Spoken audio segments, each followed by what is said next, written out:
Hey, good morning, everyone. I can see my people from East Africa. I can see the Caribbeans. I can see some of our Nigerians. They will know. Ha ha ha. Wow, this is interesting. I can see their carbos. Oh wow, this is lovely. Good morning, good morning, good morning. It's so lovely to have everyone here.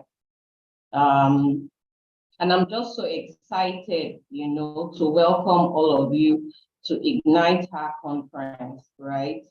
It's a pleasure to welcome different business women joining us from different parts of Africa. I salute your commitment to your businesses and to its growth.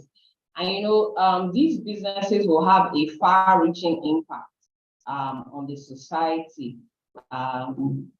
In the future, so we talked about, yes, I was listening to a recap of what you did yesterday, and I popped in yesterday just to listen, and I caught the brand consultant, and I'm just so excited at the information, that has gone ahead. I heard the money part in the recap, I heard the trend analysis and all of that.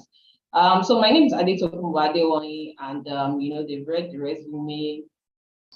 If you want to read more, just go to LinkedIn. We're not going to spend a lot of time doing that. Okay, so today I'm going to be speaking about targeting emerging markets, a path to diversified export routes. I believe that over the next 1 hour, we'll have a robust conversation on this topic. And at the end of it all, right, your businesses will begin to look at the various emerging markets, right, and target some of them for the expansion of the frontiers of your business, right? So in this discussion, we would cover the introduction, we'd cover emerging markets, we'd cover trade flows in emerging markets, we'd cover export opportunities within the emerging markets, and then the conclusion. And afterwards, we'll have a question and answer session. So get ready to drop your questions in the chat room at the end of the presentation. So let's get right into it. Let's get into the introduction. When people think about exports, right, the attention is typically on the UK, US, Canada, and countries outside of our continent, right? Yes, in talking about emerging markets, a substantial part of these markets have been identified to be in Africa. For a long time, Africa's underdevelopment, right, has been perceived as a disadvantage. But for everyone gathered here today, is a big advantage, because the development Africa needs is going to be undertaken by all of us, right? And the good thing about this is that we can earn some decent income, while doing this. As entrepreneurs, we have different products. I'm seeing someone here, someone says they are doing hand beads. Someone says they are selling some products. We have different products, and for all of our products, we are looking at market acceptance for those products. Not people just saying, I like your product. People can say they like our products, right? But not just people saying they like our products, but going a step further, to make a purchase, right? That's when the product cycle is complete. So let's take a cue from COVID-19. I think it was in Tanzania that I was speaking about COVID-19, and they said they didn't have COVID. So Tanzania didn't have COVID. But for every other country that had COVID, like we did in Nigeria, COVID-19 was a boost for some products, because during COVID-19, some products all of a sudden became bestsellers, even though they had been in existence before the pandemic. Take, for example, Zoom that we are currently on. For example, Zoom gained global acclaim during the pandemic. I was telling one of my friends that all of a sudden it just looks like everybody is fixing a Zoom meeting. And we're having Zoom meetings back to back. But for us, we had always had Zoom meetings weekly. in church and all of that. And but all of a sudden Zoom just became something that everybody was using, right? What else? During the pandemic, all of a sudden, we started to use face masks. For those of us in commodities exports, face masks were a regular accessory in the warehouse at that time, right? So whenever you wanted to load, you just put on your face mask. And for those in the hospital, right, they also used to use face mask. But all of a sudden, the whole world was using face masks, and that product became a well sought after product. The other thing would have been the sanitizers. All of us started using sanitizers, carrying sanitizers in our bags. Okay, so how did we shop during COVID? There was a lockdown. Online payments, online shopping, and logistics companies, they kept smiling to the bank. Of course, we had to eat during COVID. So this kind of export markets, right? These kind of markets are what emerging markets typically offers to buyers, right? So I'm just trying to paint the picture of a market and a product meeting one another. Of course, a product has to be, first of all, ready. And when the product is ready, then when the product is ready and it meets a ready market, then we have resounding success. Can I have my next slide, please? Okay, so a ready product and a ready market means resounding success. Of course, most people, when they think about markets, right, when you're thinking about a market, you're typically thinking about a physical location. But markets are not just physical location, right? Markets are trends. Markets are demography. Markets are social classes. Markets are geographical distributions. In fact, geographical distributions of rural-urban migration might become a market, or even vice versa, right? So let's look at the concept of emerging markets. Remember, what we are talking about this morning is emerging markets, getting diversified export markets out of emerging markets. So we're talking about emerging markets right now. So let's look at what we have defined emerging markets as, right? Emerging markets can be described as economies that experience considerable economic growth. And even though they are not developed, they have some characteristics of developed economies, right? They are markets that are coming up strongly. And remember, in my definition, I said the market is not necessarily a physical location, right? The market might be a trend, right? We'll talk about that much later. And okay, I forgot to say this sometime at the beginning of my presentation, that for the different women here, right, I'm trying as much as possible that this will not be an academic presentation, right? So there are things that you need at your own level that you will need to pick, right? So just pick the things you need at your own level. Everything that we're going to say is not going to be applicable to you. So just pick what you need, right, and apply it to your own situation. So this is not an academic exercise. It is it's something that is supposed to benefit your business. So we have defined emerging markets, and we're talking about their traits, right? Their characteristics. So what are some of the characteristics of emerging markets, right? So emerging markets have some characteristics that people have defined them by. Can I have my next slide? Thank you. So one of them is market volatility, right? So typically when you hear emerging markets. Some people think that, these are markets that are just perfect. These are markets that are just wonderful. You know, these are markets where I'm going to cash out. And you are, and these markets are experiencing growth, you know, but there's also some kind of volatility, like some unpredictability. And you know, someone mentioned VUCA in the recap from yesterday, and I'm so happy that we spoke about VUCA, because VUCA would also apply to emerging markets. So there's market volatility, there's growth and investment potential. You know, these are the characteristics of emerging markets. There is high rate of economic growth. There's government intervention to encourage economic growth. And you know, there's movement from agriculture to extractive industries. Movement from agriculture and extractive industries to industrial and manufacturing.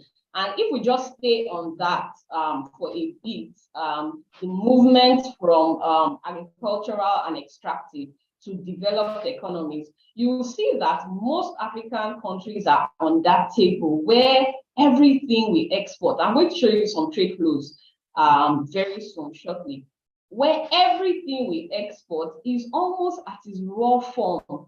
But then you look at the import side and see that everything we import, or most of the things we import, are the raw form that we exported, right, and has been reprocessed and sent back to us. So we export the raw material, right, and then have it back, right, as processed in our economy. Okay, so we're still talking about emerging markets. So if we are able to diversify into emerging markets, right, it will lead to unprecedented growth and promote a barrage of opportunities that the women here from whatever country that you are in can take advantage of and win big while doing so. How many people have a mobile phone here? Chat room. I know that it's not a trick question. I'm just asking if we have a mobile phone. How many people have a mobile phone? Yes, I can see people. Yes. Lovely. So almost everybody has a mobile phone, right? Right. But they say that the African market is an underdeveloped market, right? But China and most of those countries have very, very massive markets in Africa, right? Because these products, we need them, right? So no matter how you almost say that Africa is poor, there are still some products that are being pushed into Africa because the markets are just coming up strongly, and we need those products, and those products are doing well. People are buying those products in Africa, right? So let's look at BRICS. You know, like I said earlier, this is not an academic presentation, but we need to talk about BRICS so that you can understand the concept of emerging markets. So in the early 2000s, right, institutional investors were thinking, oh, our countries are developed and the rate of growth is not very fast. It's no longer as fast as it used to be. So we need somewhere to put in our money, right? And then, you know, they started looking at what countries are growing at a very fast rate. Remember, we said this is one of the characteristics of the emerging markets. So some countries came together, the institutional investors looked at some particular countries. At that time, it was just Brazil, Russia, India, and China. And you know, these countries came together with the ambition of dominating global growth by the year 2050. In 2010, South Africa was added to that list. So they basically came up with this list, right, so that it can offer a source of foreign expansion to firms. So you have a business, for example, I have a business, right? And I know that every other woman here has a business. So we have our businesses and we're doing well. Let's say, for example, I'm in Kenya and I'm doing well in Kenya, right, with my business. And then I'm thinking about expansion. And, I know that I'm speaking to women, and I know that one of the typical things about women-owned businesses is that they are small. But if you have heard me speak before, I like to speak to women and say to them that the world is your stage, right? And so even though we start with small businesses, our businesses can go global. And that is what's going to happen to our business. So let's say that you are in Kenya and you have your business, right? And your business is doing very well in your own country, and you want to move to another country, right? So you begin to look at the various markets and you look at the product that you offer, or how you can tailor that product that you offer to another country. Okay, so we are women here. What are some of the things that women have in common everywhere around the world? Women want to be beautiful, right? Right. So yesterday I was telling someone that no matter how the economy of Nigeria is, we women will still buy beautiful clothes, right? We women will still make our hair, right? We women will still use our lipstick, we'll still do our makeup, right? We'll still the fashion. Thank you. Someone said fashion is common for every woman. Exactly. We'll still buy shoes, right? Someone said we'll still do our makeup. We will still do our makeup, right? So there are some products that no matter. Thank you. Someone said the market for wigs will never fall. Amen. There are some things that when you think about it, another person says shoe, hair, makeup. There are some things that when you think about it as women, universally across the world, right? The demand for those products will never. Someone said skincare. Thank you. Let me just let me just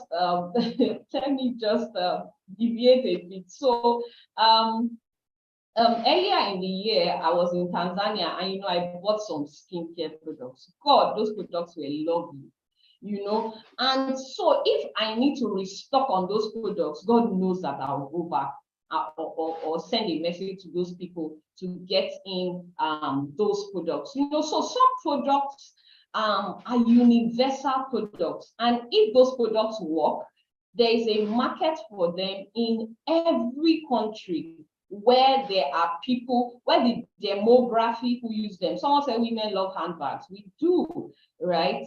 Or someone else mentioned underwear. Thank you. There's also sanitary wear. So many things that women can definitely not do without. And I'm just so happy that you are thinking about it in that light. So BRICS came about as a means for those countries to expand into different other countries, right? And then institutional investors were also looking for strong returns on their investments. In 2023, 6 other countries joined BRICS, and those countries are Saudi Arabia, Iran, Ethiopia, UAE, that's the United Arab Emirates, Egypt, and Argentina. They were invited to join BRICS in 2023, right? So far, only 3 countries from Africa are on the BRICS list. South Africa, Ethiopia, and Egypt, right? But there are other African countries that have been recognized as emerging markets.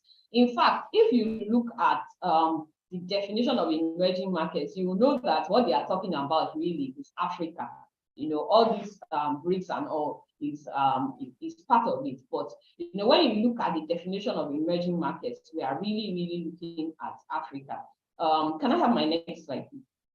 Okay, so there's a list of African countries, and this is not an exhaustive list, right? Some of them have been described as emerging markets.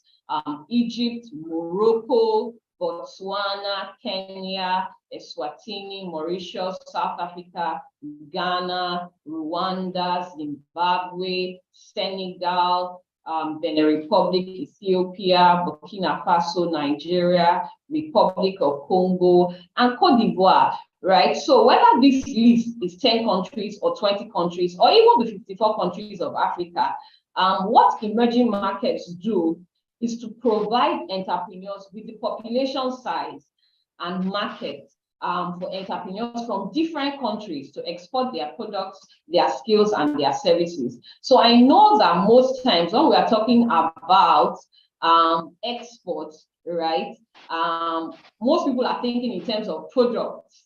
Most people don't know that they can export their skills, they can export their services, and they can export products also. So we are looking at skills, we are looking at services, we are looking at products when we're talking about exports.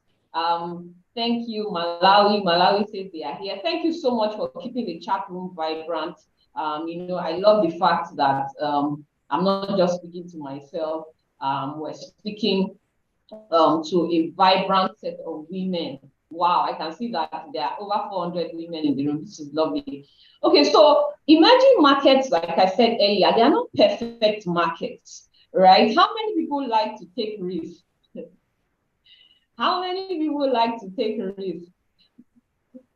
You know, so you can see that even my own hand is not up. Someone said me, someone said not me, someone said I do, someone said I love. You know, people are raising up their hands. People are saying yes, they love to take risks. Right, lovely. You know, for entrepreneurs, right, as entrepreneurs, we have to take risks. And honestly, you know, I didn't raise my hand because I don't like to take risks, but you have to take risks, right? The only thing is that you're going to take calculated risks, but you have to take risks if you're an entrepreneur. You have to take risks.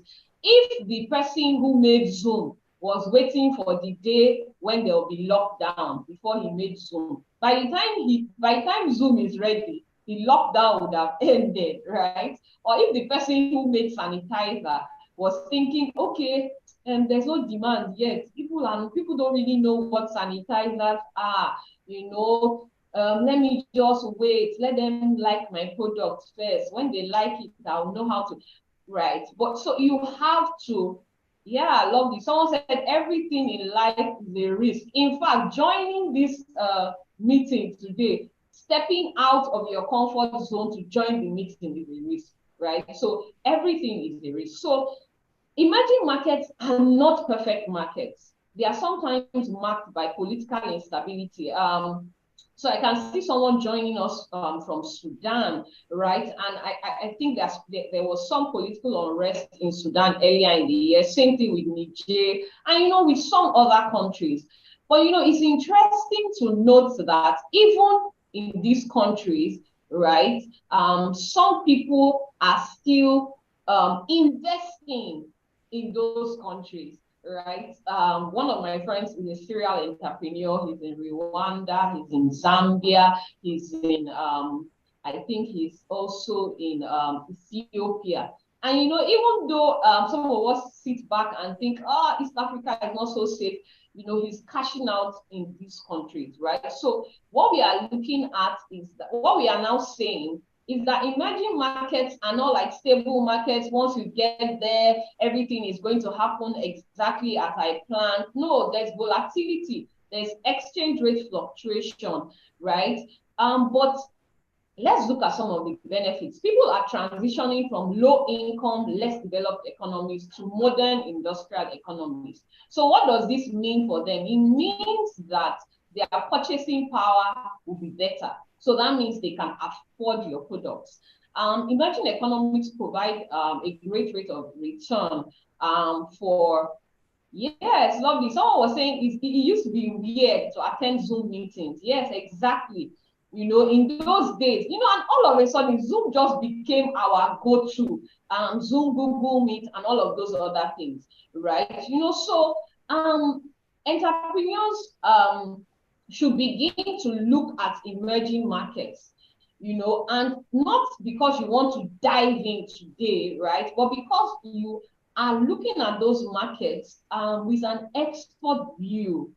right? So for Africa, for example, there are regional economic communities, like those of us in West Africa belong to ECOWAS, those of us in East Africa belong to COMESA and maybe EAC, and those of us in Southern Africa belong to SADC, and those of us in North Africa belong to the Arab Maghreb region, right? So we're looking at these emerging markets. Some of them are even our neighboring countries, right? Your neighboring country might have a demand for that product that you have put up for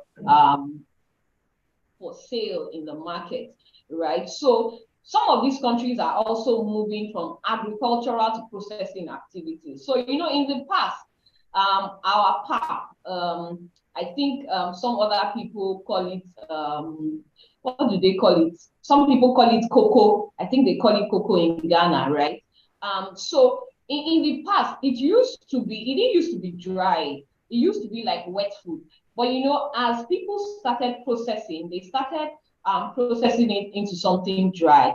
Another one that I can think about now is our fufu flour. It used to be something wet. All of a sudden, people started processing it. Our pounded yam, we used to have to pound the yam, in a mortar and pestle. And all of a sudden, we have started processing that into flour so that you can make it from anywhere around the world. I was telling someone that, in fact, there's pepper soup now that is freeze dried, right? And so when it's time for you to take the pepper soup, it is ready made. You just put hot water into it, and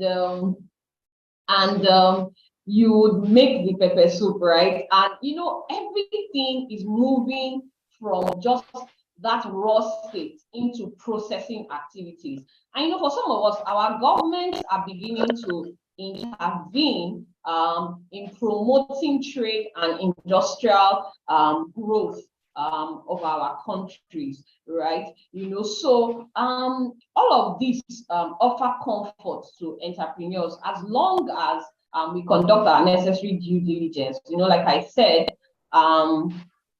due diligence has to be conducted. Yes, we have to take risks, and we should take risks, but those risks are with due diligence. So let's look at some of the trade flows. First of all, we look at trade flows in BRIC countries, and then we look at trade flows in countries, in African countries. And by the trade flows, we're just looking at imports versus exports for some of these BRIC countries.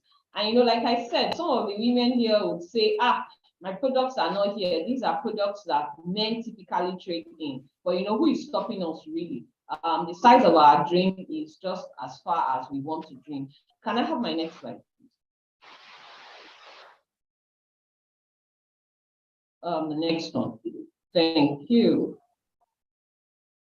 Okay, so these are some trade flows in emerging economics, emerging markets, right? And for Brazil, for example, some of the things that they export are iron ore, soya beans, crude petroleum, coffee, and raw sugar. And then they import refined petroleum gas, wheat, and barley. And Russia does cars, broadcasting equipment, computers, beauty products, knit sweaters, and all of that. And so I have put in all of these products so that you can know what those countries export and what they import. Of course, you need to know the import side more because that's what you'll be exporting. And we can also go back, right, and check these trade flows at the OEC. That's the Observatory of Economic Complexity. Or if you use ITC trade maps very well, you can look at the market tools. You can look at the flow of the market. I know there are some interesting products on this list. There's rubber footwear. Saudi Arabia imports rubber footwear. And you're just thinking, wow, rubber footwear, for goodness sake, what are they doing with rubber footwear? And these particular trade flows that are put up are like their top imports and exports. So some of them, the list of them is in millions of dollars. Some of them are in billions of dollars. some of them are in hundreds of millions of dollars. And another interesting thing on this list is salt, right? And I know some people are thinking, someone is importing salt or someone is exporting salt. Egypt exports salt, right? Citrus, right? Citrus is oranges and orange-like products, right? Another one is yeast. And then you are thinking yeast. So some people actually export yeast, right? And then some other interesting products on this list are bananas, rice, tea, pesticides, electricity. I know that Nigeria exports electricity to our neighboring countries, right? And these are just things that. Another one is party decorations, right? So of course, at least in Nigeria, most of our party decorations are from China. And you know that by the end of the year, in fact, Christmas decorations and our Christmas trees, if you go to the market now, okay, November, very soon, we'll begin to see all of those things, right? So those are some of the interesting products on that list. So if we move to the next table, we'll look at the trade flows for Africa. And like I said, don't block out your mind, because these products look like big products. Even the products that you are exporting or that you are into currently, even if you are not exporting, are products that can ultimately become products that will become big and will make this list in the nearest future. So someone said, so we talked about hair earlier, and if you look at Senegal exports fake hair, right? If you look at Senegal exports soups and broths, so you can make ready-made soup and export it. If you look at Tanzania, they export cloves, fish fillet. If you look at Mauritius, they export brooms. I found this very interesting, like brooms. What kind of brooms would they be? Would they be like the plastic brooms, or would they be like our palm front brooms? Or, I just found it really, really interesting that some people export brooms. Some people, Botswana, they export coal briquettes. Burkina Faso, they export raw cotton, right? Let's look at the import side. I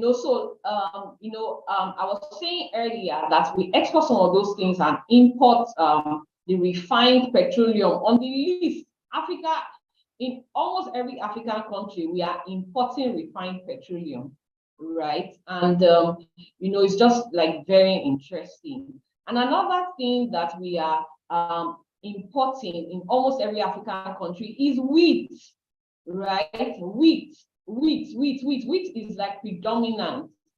Ghana imports fake hair. They also import rubber footwear. Ghana imports pesticides. Uganda imports salt, right? Uganda imports rice, palm oil. This one I found very, very interesting. Côte d'Ivoire, they import eggs.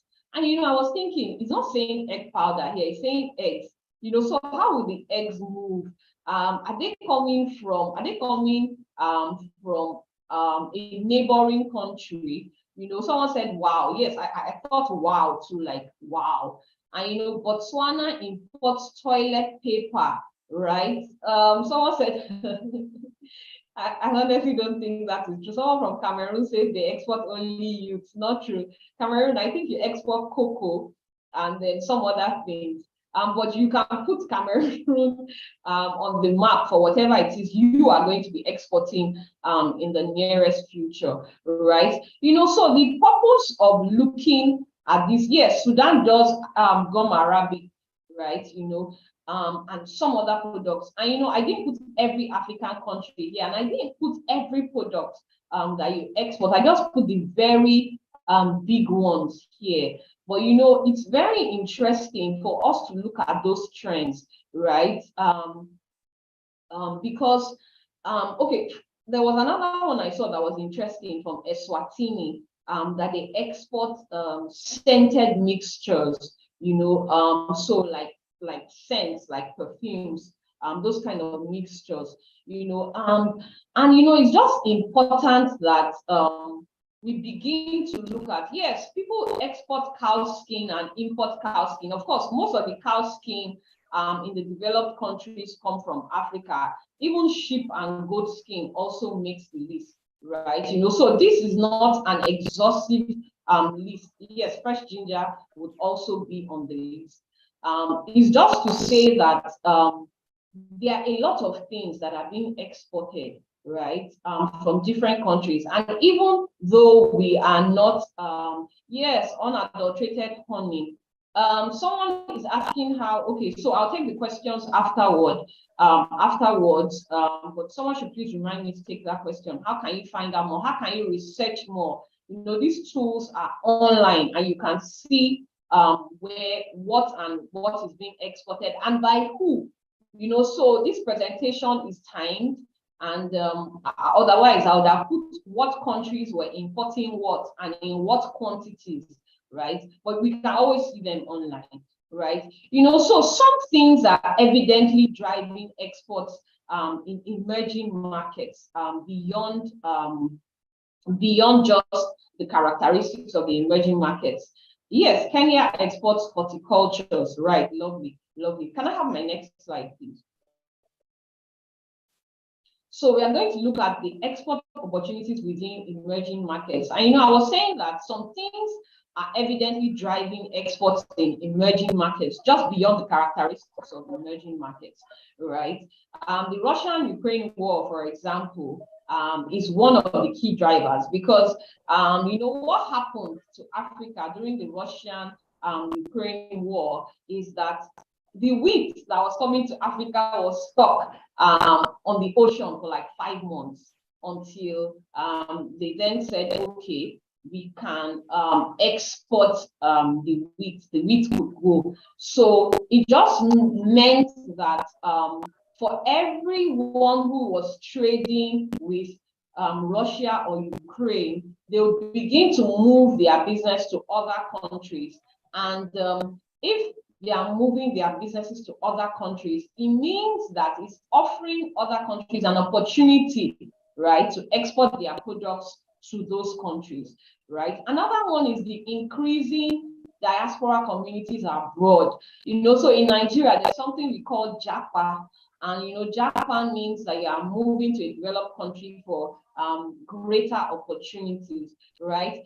But you know, that in itself is an opportunity for exports. You know, that movement is an opportunity for exports because it just means that major things like our food, right, is being our people are in another country and they need the products from their own country in that other country. You know, so that's driving exports. Another thing is the global health campaign. Organic products. There's a clean visit. Thank you for having us in Kenya. Kenya is a beautiful place, really it is. You know, so there's a clean beauty campaign that is going on where people are saying that we don't want synthetic content in our beauty products any longer. We want clean products. We want products that have natural ingredients, right? Then there's the AFCFTA. By now, I think you should have heard about the AFCFTA and how it is helping interconnectivity and intra-African trade. You know, that is something very big. And then there's another one, which is the major food export bans. You know, so following the Russia-Ukraine ban, still some countries ban export of food to other countries. So you can then, India had banned the export of rice to other countries, right? So that means that every other country who produces rice has an opportunity to produce rice in big measures. And then another one is the promotion of arts, entertainment, and culture, right? So it just follows that in line with some of these opportunities, you then begin to see, in line with some of these drivers, you begin to see the opportunities in the exports market, right? Can I have my next slide, please? And this list is not an exhaustive list. This list is just to juggle you and to make you think deeply, right? All of a sudden, we have begun to see African movies on Netflix, on Amazon Prime, and more opportunities are opening up for language and cultural courses. In fact, on LinkedIn recently, maybe for like the past 1 month, I see that they would say they are looking for an instructor in a particular language, right? So your language and online courses and instructors are all of a sudden in very high demand. Another one would be medicinal plants, right? So medicinal herbs are in high demand, natural ingredients and spices, African textile and apparel. With the rising dollar, I don't know what it's like in other countries, but with the rising dollar, people are all of a sudden preferring to wear their African fabric, right? I absolutely just love how the Ghanaians infuse kente into everything. Even they are wrappers. I saw chocolate, and it had like kente designed wraps. So there is a high demand also in the textile and apparel industry. Then there's ready to eat food, right? And earlier I talked about how you are moving the diaspora, how the diaspora community is moving, right? Don't mind me, I'm looking at the comment section, and it's just making me smile, right? So we're looking at people who have moved into diaspora and still want kokonte. So if I'm from Ghana, for example, and still want kokonte in the diaspora community, it just means that the kokonte needs to be packaged in such a way that I can export it. If I still want 1K, for example, it means that the 1K or the banku or whatever it is, or the Tom Brown or the poundo flour or the pepper soup or pepper mix or jollof rice, and let's not go into the debate of whether it's Senegalese or Ghanaian or Nigerian jollof rice. Let's just leave it at jollof rice.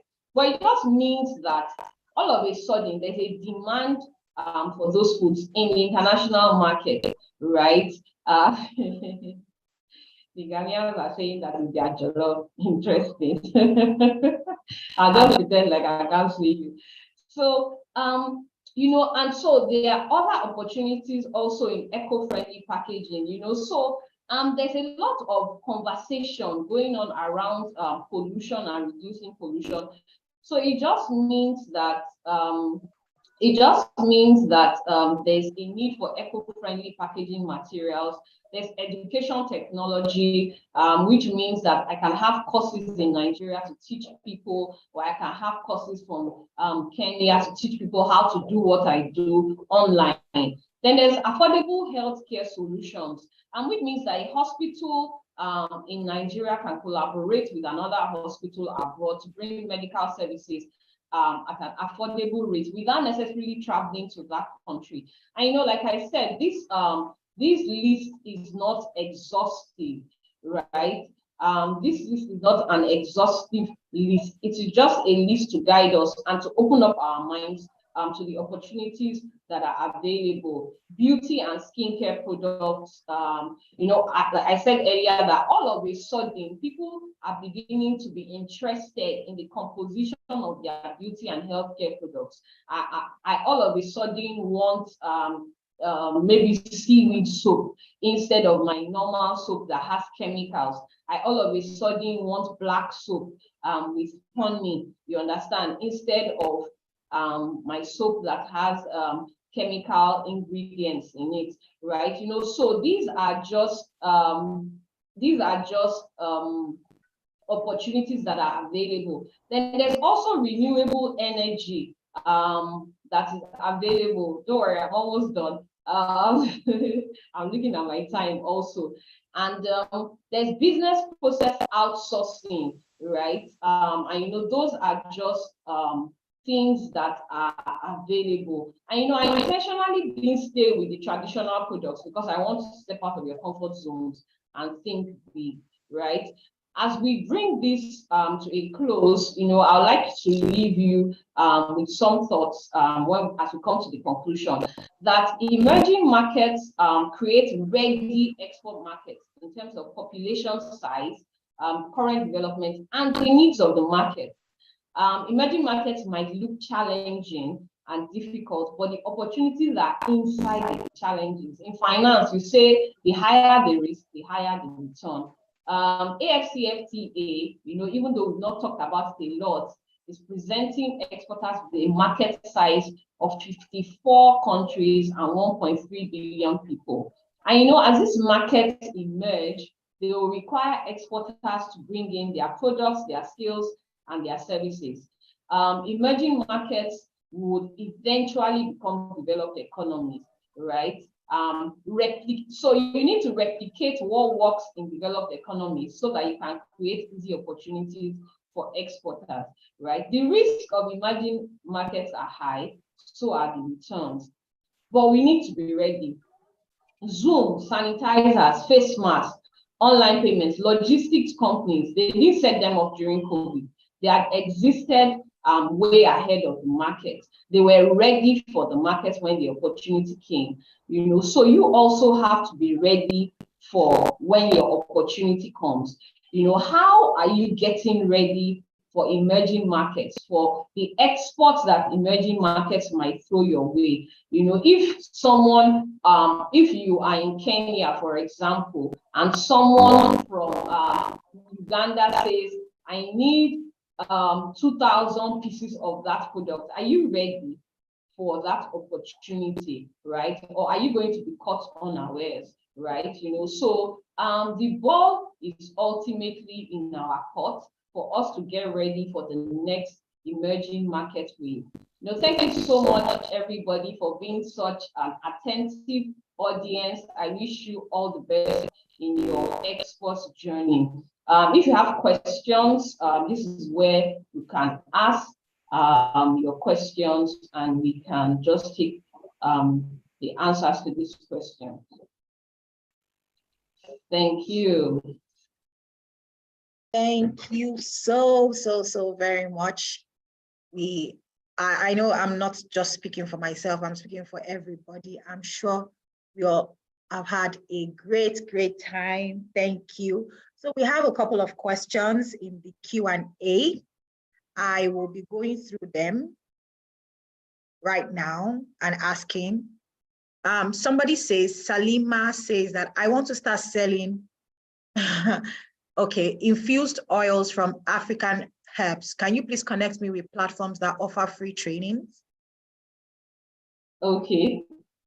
Okay, Salima, infused oils from African herbs.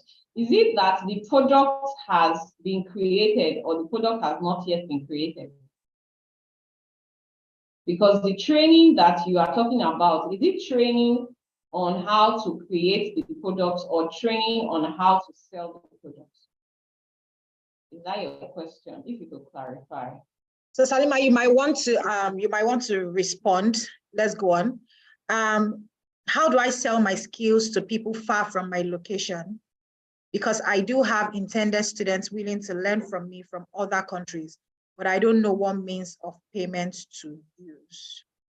Okay. So this one is very interesting payment method. So it depends on your country's payment systems, right? I know that in Nigeria, for example, we are not on PayPal, we are not on some payment platforms, but I know that some other countries are on other payment platforms.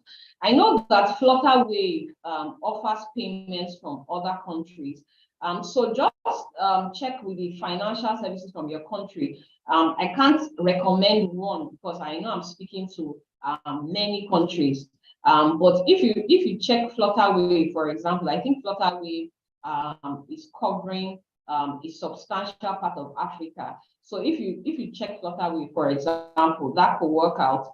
Another thing, okay, someone said Payoneer and Flutterwave works, lovely. So depending on where you are, another thing would be there are some interbank transactions that you can conduct within banks, right? The only thing is you then denominate that transaction in USD so that they can pay into your USD account, and you know that just works. But I think you should try Flutterwave. Someone said Payoneer also. That might work for you. Thank you so very much. Someone said, do countries outside BRICS take part in trade with the countries in BRICS? Yes, definitely they do.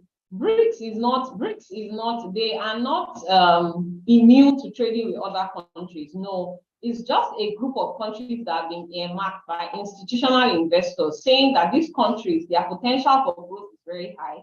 And so if you want to invest, these are some of the countries that you should invest in, right? So, but they trade with, everybody trades with everybody. You know, trade is more a function of you have something I want that I don't have, right? So trade is not, except there are sanctions, and sanctions only come about by whether there are wars or we are fighting one another. So I've sanctioned you, we can't trade one another. But as long as you have something that I want, I'll definitely trade with you, with or without you being. So Africa trades with Europe, even though we are not in European Union, right? We are in our own, we are in Africa. So BRICS is not immune to trading with any other country. No, they are not. All right, thank you. I think we've been speaking a lot to people that have products for people that run services. Yeah. Caroline says, I offer services, trainings, and capacity buildings. I am wondering how I would export that skill. Okay, lovely, Caroline. So there are a lot of people who need your trainings and capacity building services, right? You know, like I said, export is not just products, it's also skills and services, right? So what you need to do is to be online. One of the ways that you can prepare is to create the courses already instead of waiting for the client to come and then now do the services for them. But one of, you know, like I said, you need to be online for people to know what you do. You know, I think in your branding class, talked about how do people perceive you. If I wanted a training, for example, are you online so much? If I go to your LinkedIn, for example, would I see from your LinkedIn that you render training services, right? And you also have to be consistent. You know, I always tell the story of the corner shop shoemaker. In our mind, there's a corner shop shoemaker on our street, right? And he's always there. And you know that the guy is there. You don't patronize him, but you know he's there. On the day your shoe has a problem, you go to the man's shoemaking shop. Unfortunately, that was the day he didn't open because he has been there and nobody went to his shop all this while. Some people are seeing you, right? If you are online, some people are seeing you and they are marking you. Ah, this lady, Janet, she does capacity building. Ah, Janet, she does capacity building. Janet, she does capacity building. But if you stop showing up, right, on the day they decide that they have a capacity building training, they will go and look for you, right? The way they look for some other people, right? I know a lot of people who have found me on LinkedIn. I know a lot of people who have found me on IG, right? I know a lot of people who have found me on Facebook. Do you understand? So people will look for you, but then you have to be consistent. You have to also show what you do, even when it doesn't look like the clients are coming up just yet.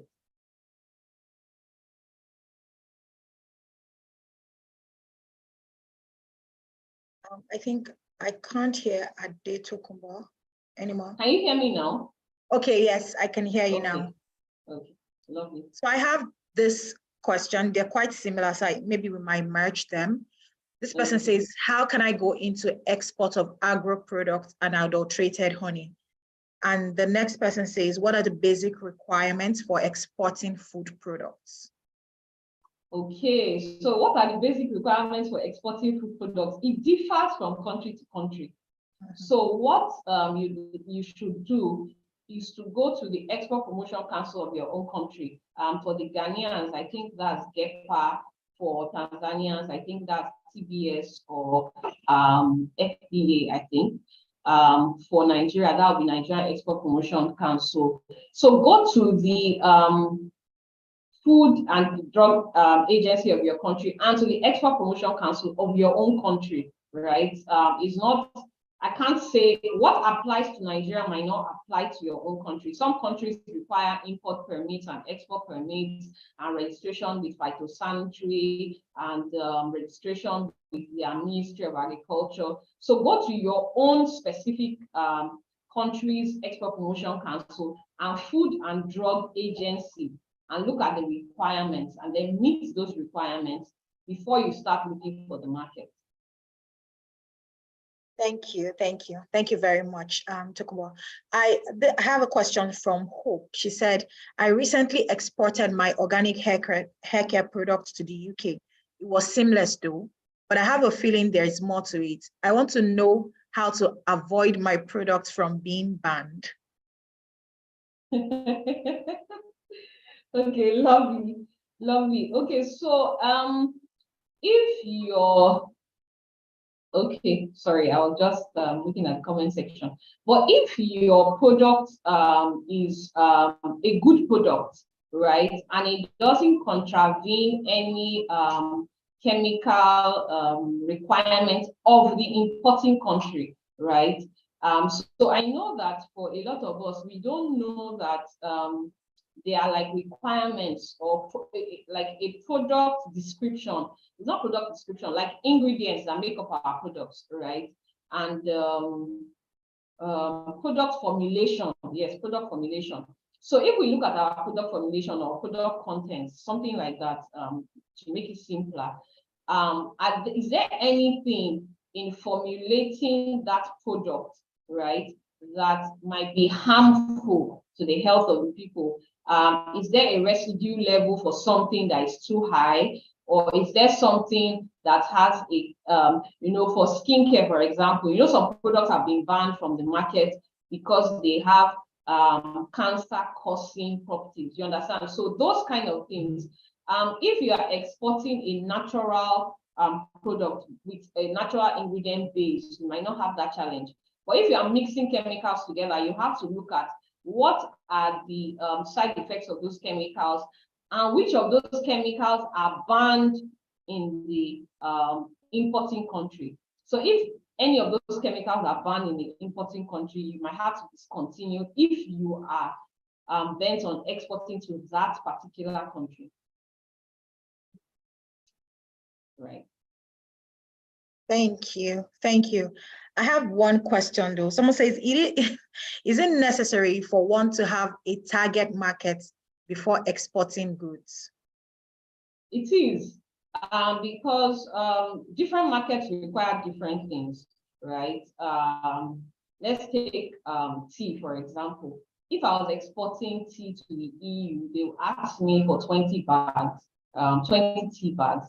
In Nigeria, our tea bags are 30, right? So if I just decide that my packaging is 30 tea bags and that's how I'm going to package my products, I'm not able to reach out to some markets. So and I can't say that I'm going to make 30 tea bags for this person, 20 tea bags for that person, 10 tea bags for another person. I have to target a particular market.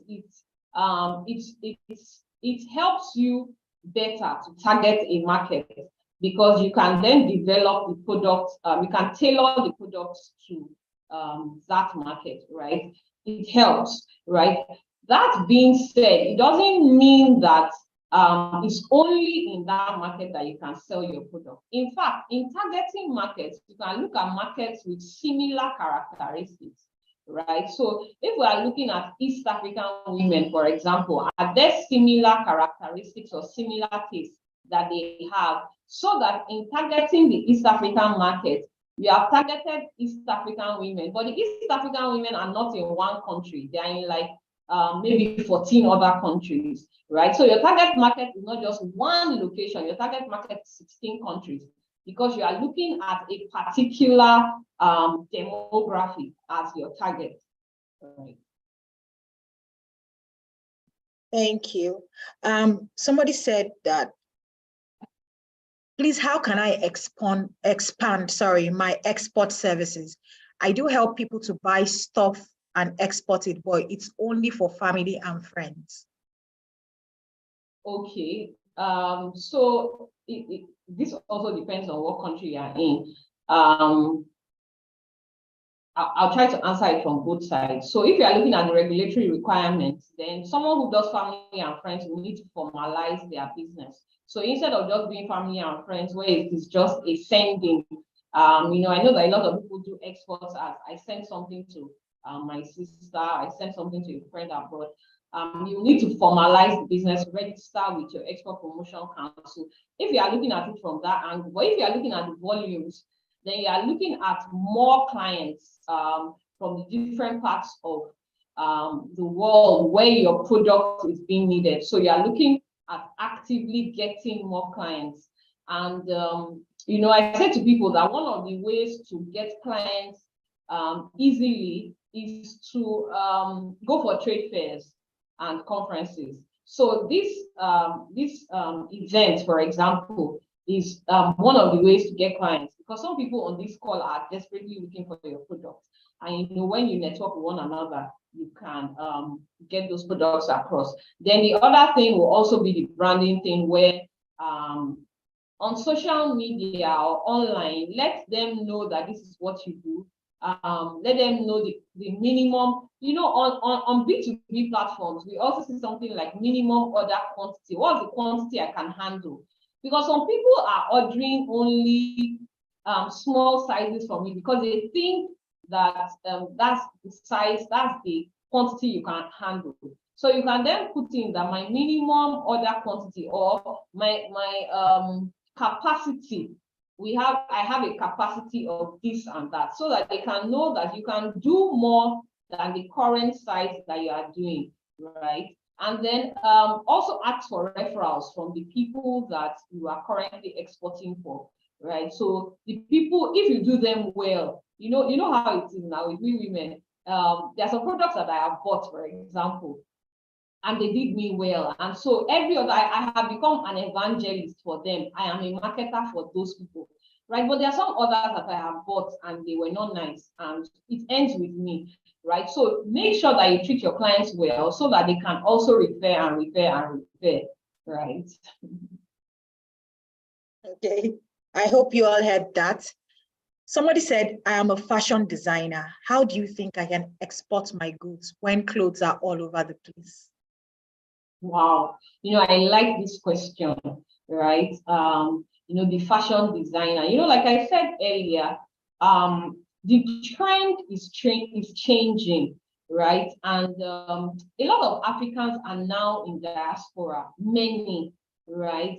And you know, there's this sense of belonging that you have from wearing African clothes and African fabric, you know, and just turning up beautifully and all of that. You know, so as the fashion designer, right, one of the ways that you can export your product is to be a very good fashion designer. I don't know about other African countries. Nigerian fashion designers, they can do us something, you know, where you want to wear the clothes next week, and you know, you go there today and the person, you know, very, very interesting stories that touch. And you know, somehow some people have legitimized the idea of fashion designers disappoint. No, be a very, first of all, don't let it be a story of what I ordered versus what I got, right? Be a consistently good fashion designer, right? Explore the diaspora community. If you have friends or family in the targeted export country, send them your clothes and let them advertise, let them tag you, let them send pictures. Did you understand? There is a cost. Women, listen to me, please. There's a cost for marketing that you need to factor into your cost. Some of it is getting people to wear those clothes for you, right? Giving them the clothes and letting them wear the clothes for you and tagging you as the person who made those clothes. Do you understand? So that cost in your mind is a marketing cost, right? But if you are saying that there are clothes everywhere, but I don't buy clothes everywhere. I will buy clothes from somebody that I know is good. The person delivers on time. Well, affordability is relative. You know, sometimes we think that is affordability. It's not really affordability. I know a particular lady who makes ready-to-wear wedding clothes. Goodness gracious, those things are not affordable. They are like $1,000, and that is what she sells. They are African fabrics, but they are ready to wear. You know, instead of the bride to come with a wrapper and buba, no, she makes something very gorgeous. Do you understand? And the last thing is for you to identify a niche. So everybody is a fashion designer. Who are you dressing up for? Are you dressing up for the corporate woman? Are you dressing up for the party woman? Are you dressing up for the wedding woman? Are you dressing up for the, or even men? Or are you clothing the children? You know, so International Day of Culture and all of that. And you know, the women will go into the market and we'll all be looking for clothes for our children. Or when they say wear African outfit, everybody will be scampering. And honestly, personally, I might be wrong. I have not seen anybody in that market yet where all they do is to dress children traditionally. I have not. I might be wrong. Maybe you are here that what you do is design clothes for children. Do you understand? So you have to have a niche, right? Especially in the fashion space that will set you apart. But apart from having a niche, you also have to be good. And please, when you say they should come next week, let next week be next week. Thank you. Thank you. I have a very interesting question here. Someone says, I am a baker. How do I participate in the exports business? Because I have gone through other trainings and I have seen they are mostly biased towards products and services. So I shut out exports for my business. But if you could help out with ideas on how a baker can export. Okay, lovely.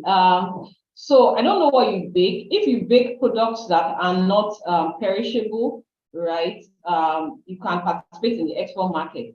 But you know, this is also the catch. You can also participate in the export market by partnering with other bakers in the other country, right? So you can like set up a subsidiary in the export market. So the export market doesn't just mean that I will bake the cake in Nigeria and send it to Ghana, right? By the time it travels from Nigeria to Ghana, it might witness some shifting and movement across the way. So one of the ways that I can be a Nigerian baker and still be participating in the Ghanaian market is to either partner with someone in Ghana, right, or set up a subsidiary with someone in Ghana.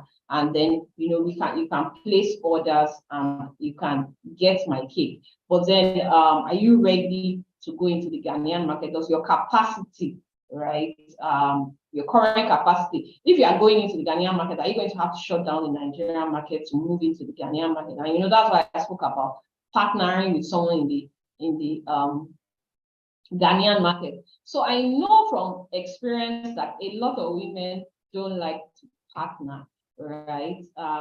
You know, women who are very, very interesting. We have all sorts of biases. She's not nice. You know, all sorts of biases, you know, that come with women-owned businesses. But, you know, collaboration is, I can be the CEO of a 1 million Naira company. I can also be co-CEO of a 200 million Naira company because I partnered, right? So let's leave our biases. And, you know, also in partnering, your core values must be the same. And our core values across different countries can also be the same. What are the things that are important to you? For some people, they will do anything for money. That might not be you, right?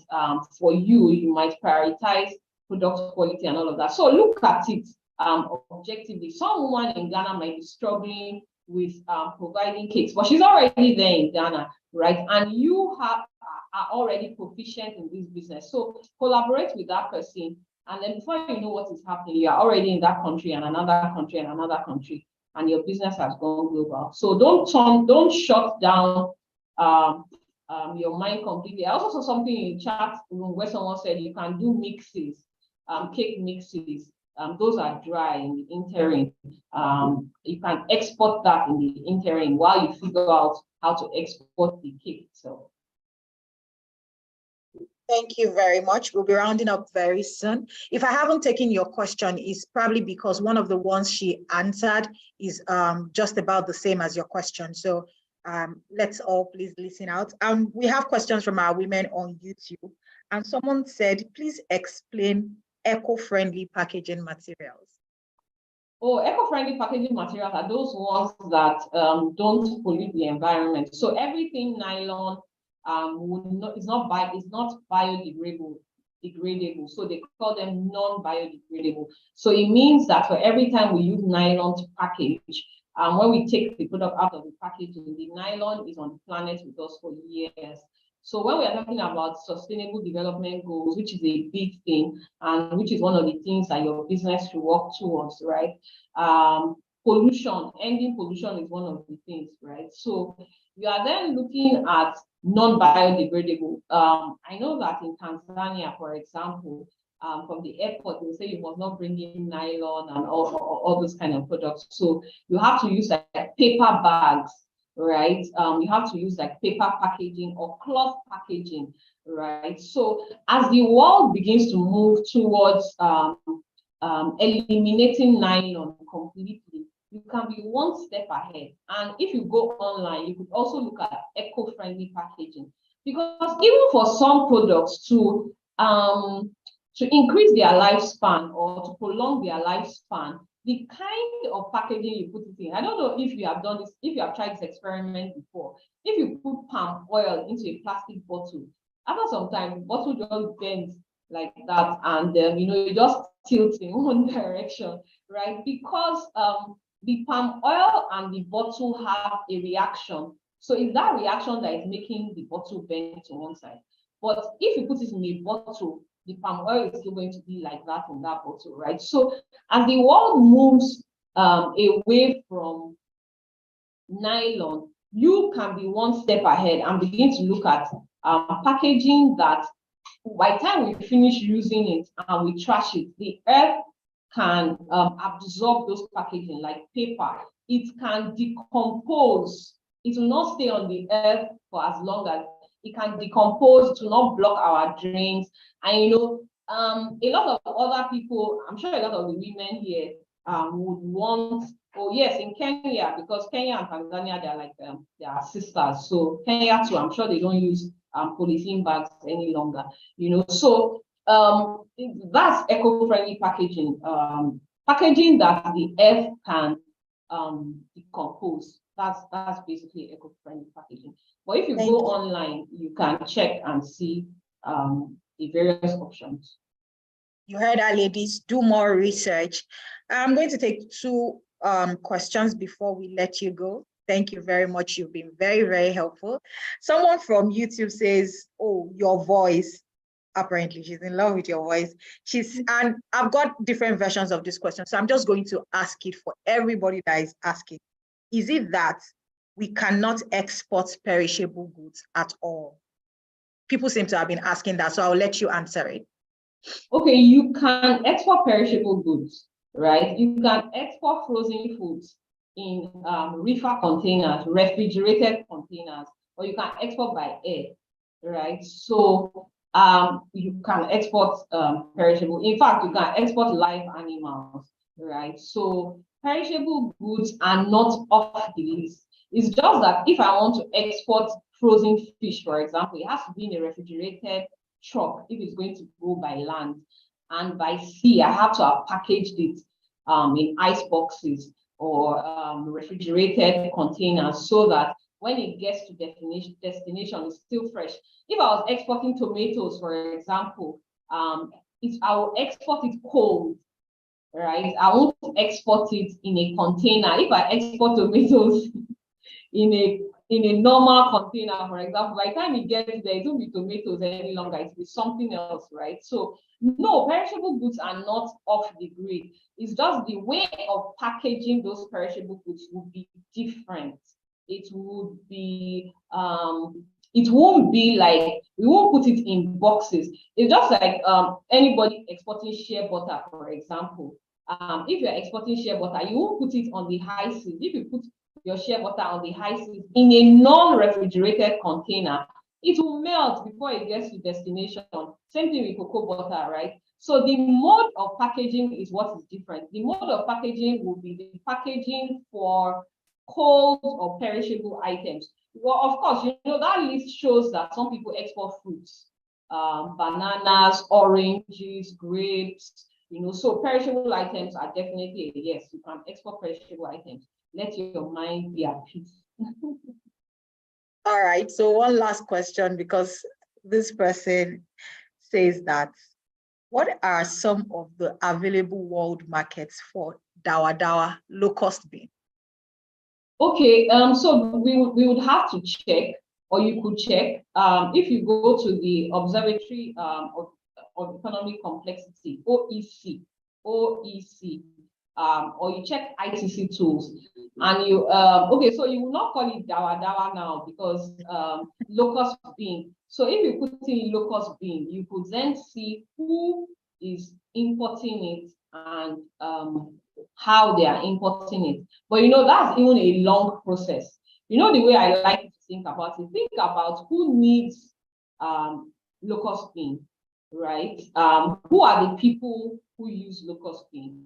So one of my friends, she used to ship, and then she said, you know, her clients in the UK, for example, those who have African shops, that they will call her and say they want Iru, and because she is from the east of Nigeria, she didn't know what Iru was for a very long time, you know. So when they say Iru, she'd be wondering, what's this Iru thing, right? So that's because being. So for those in diaspora, for example, they might need it if they want to make a further sauce. And believe me, the people in diaspora, they eat a further sauce, right? You know, so for those in diaspora, they might need it, right? So just think about it. You know, some of these things is just sitting down and thinking about it, that who needs it? Because if you are looking at established markets, you are going to be going into a market that other people are in already. But if you are looking at something that I need, if I need something and you are providing that thing for me, I'll definitely buy it from you. Right. Thank you very, very, very much. We are so thankful for this very impactful session. We are thankful that you took out time to answer all our questions, no matter how, like, whatever it was. We are so grateful to have you here.